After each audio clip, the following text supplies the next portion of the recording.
Estonia.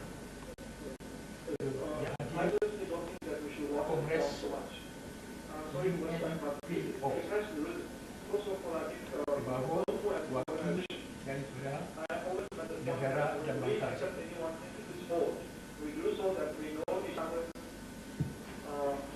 UNPO dan organisasi dunia sudah menembak bata-bata Timur berjuang tujuan kemerdekaan.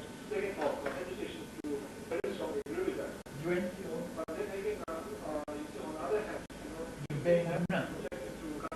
hal-halnya cuma berjuang pada kemerdekaan karena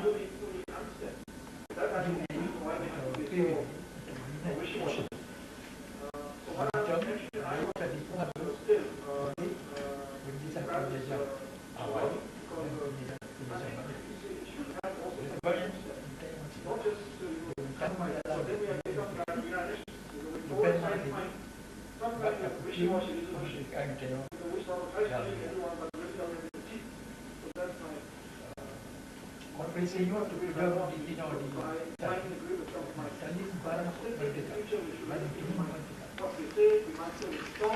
Barang pun dijaga di Soviet Union. Izinnya, rumah dimerdekakan. Dan semua digerakkan di sini. Kita harap Estonia akan berakhir segera.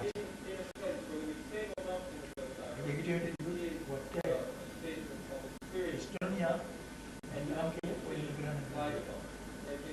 Dia boleh mantan hidup tentang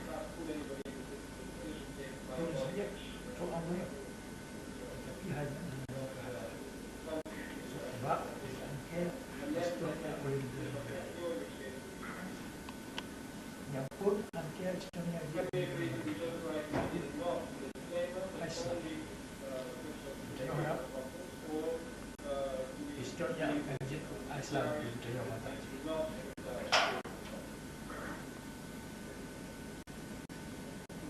Now I will explain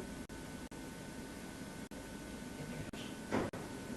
My name is Dr. Hassan Diki. I am President of Aceh Sumatra National Organization Front. I am in Italy to attend the UN meeting. In this meeting, we discuss the transport of population which has been done by the colonial countries. UNPO is an organization of countries which are not members of the